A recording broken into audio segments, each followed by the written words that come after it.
Salut salut, aujourd'hui on se retrouve pour une vidéo pré-voyage où on va parler de notre projet de road trip donc avec Tanguy, prévu au Royaume-Uni donc pour le mois d'octobre, enfin si tout se passe bien d'ici là.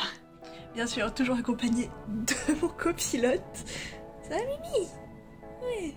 Donc j'ai pour projet avant de partir de faire une sorte de catalogue répertoriant donc tout l'itinéraire, sachant qu'on parle pas très bien anglais avec Tanguy.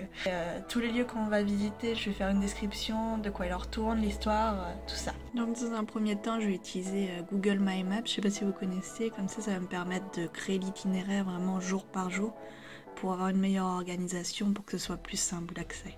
Hop, donc nous voici sur l'interface de My Maps. J'ai déjà créé une carte avec tous les lieux qu'on va découvrir.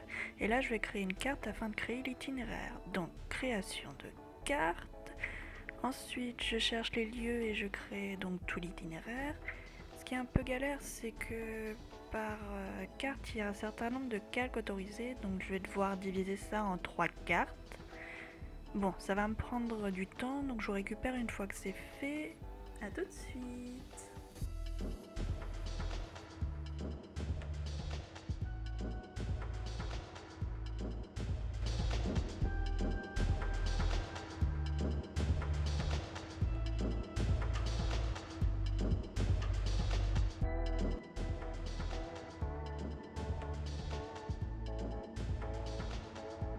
Comme tout début de vacances, faut bien partir de la maison, donc le premier jour va très certainement être le plus ennuyeux que de la route jusqu'à Calais, soit 585 km jusqu'au port de Calais, pour prendre le bateau le lendemain matin. Donc un jour sur deux, on va dormir dans la voiture et pour le reste du temps, on va dormir dans des chambres chez l'habitant via Airbnb ou ce genre de choses. Sauf à Londres, du coup, on dormira chez un ami de Tanguy. Donc jour 2, on va se lever tôt pour prendre le bateau direction Douvres, où d'entrée de jeu on va aller visiter le château de Douvres du coup. Ensuite direction le château de Bodiam, puis Rangers House, qui si vous connaissez est la demeure des Bridgerton dans la série du même nom. Et enfin en route pour Londres pour la nuit. Donc les 3 jours qui suivront, on va rester à Londres et faire pas mal de choses. Étant donné que je suis une grande fan d'Harry Potter, on ira voir certains lieux de tournage comme le Millennium Bridge, le marché de Lead and Hall, Claremont Square, King Cross ou encore le zoo de Londres. Bon, sans oublier les studios de Warner, bien sûr. Ah, et je sais pas si vous connaissez, on ira voir la boutique de Minalima. Ce sont ceux qui ont créé tout ce qui est papeterie dans la saga.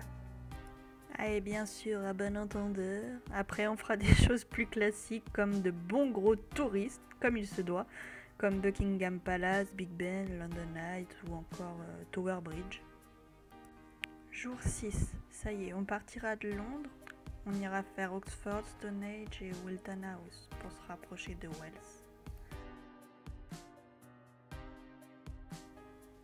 Jour 7, visite d'un super village, donc Wells.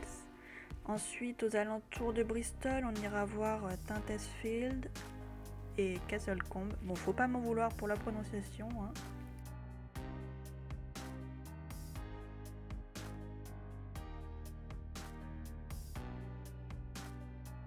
Jour 8. Alors là, on a une grosse journée avec la visite de la cathédrale de Gloucester, du village de Cotswolds, et pas trop loin, on ira faire de belles photos de la porte de St. Edward's Church. Elle est magique, on dirait, n'est-ce pas? Et pour finir, visite du château de Warwick. Donc jour 9, histoire de dire que l'on est allé au Pays de Galles, on va visiter le château de Conwy. Ensuite, on reprend la route direction Glasgow. Sur le chemin, on s'arrêtera à voir Malham Cove, aka Harry Potter, le mur d'Adrien et le château de Caer Laverock. C'est pas stylé, hein? Jour 10. Bon, pas trop de route ici, on passera la journée à Glasgow. Puis le soir, on ira dormir vers Glencoe, histoire de se rapprocher des destinations du lendemain. Jour 11. Donc nous allons marcher sur les traces d'Harry Potter dans cette journée, en partant de Fort William, passant par le célèbre viaduc de Glenfinnan, où le Poudlard Express passe 2 fois par jour jusqu'à fin octobre. Puis ensuite, on fera 2 randonnées aux alentours de Loch Shield et Loch Hale. Donc jour 12. Donc direction le nord de l'Écosse pour longer la côte à la découverte de châteaux en ruine comme Eilean Donan, le château de Dunscates. Jour 13. Donc pour continuer ce petit périple au nord de l'Écosse, nous allons visiter Smoke Cave, le château de Buckley, Oldgate Castle, ainsi que le château de Saint-Clair et Girnigo, et en poussant jusqu'à Inverness pour y passer la nuit. Jour 14. Cette fois-ci, petite journée autour d'Inverness. Pour les fans d'Outlander ou simplement de l'histoire de la révolution jacobite, les lieux qu'on va visiter vont sûrement vous parler, en commençant par Culloden Moor, Clava Cairns ou encore le château d'Urquhart sur les rives du Loch Ness. Qui sait, peut-être qu'on pourra voir Nessie. En s'arrêtant à Leakey's Bookshop, une librairie assez spéciale dans Inverness. Jour 15. Du Loch Ness à Édimbourg. De bon matin, on ira visiter le Highland Folk Museum, puis sur la route, on s'arrêtera à Dunalaster House, puis à Stirling pour visiter le château, et enfin une petite halte au château de Doune, avant d'arriver à Édimbourg pour y dormir. Oh wow, my accent is beautiful!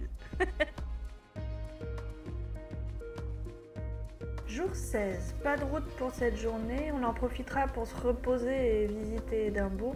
Au programme, il y a plusieurs lieux incontournables pour un fan d'Harry Potter comme The Elephant House, Greyfriars Kirkyard, le parvis de l'hôtel de ville où il y a l'empreinte des mains de J.K. Rowling. Et outre ces visites, on ira se balader à Dean Village, Victoria Street, Circus Lane, autour de Scott Monument, Calton Hill. Et j'irai me faire un petit kiff du côté de Hampshire Books et si on a le temps, peut-être faire la visite du château.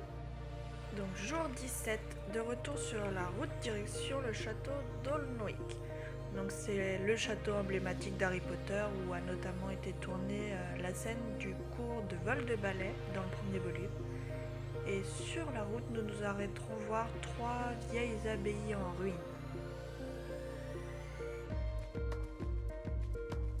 Jour 18. Sur la route du retour, le programme commence à s'alléger un peu. Donc on prendra la route pour Leeds en s'arrêtant voir la cathédrale de Durham et la gare de Gotland, 2 lieux aussi de tournage emblématiques.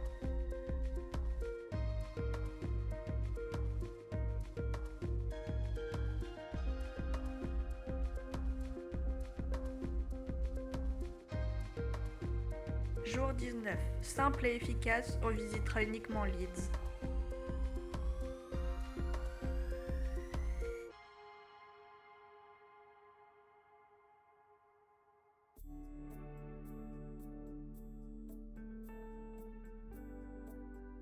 Jour 20, visite de Sheffield dans la matinée, puis direction Nottingham pour l'après-midi et y dormir.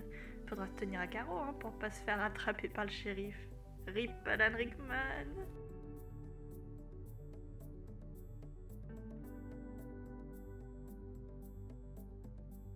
Jour 21, donc retour au point de départ. En retournant à Douvres, on s'arrêtera à Cambridge, puis à la cathédrale de Canterbury. Donc jour 22 et le dernier jour, c'est déjà la fin, et puis un petit retour au bercail pour un repos bien mérité. Maintenant, il n'y a plus qu'à. J'espère que ça vous aura plu, et puis maintenant on attendra octobre avec impatience. À bientôt!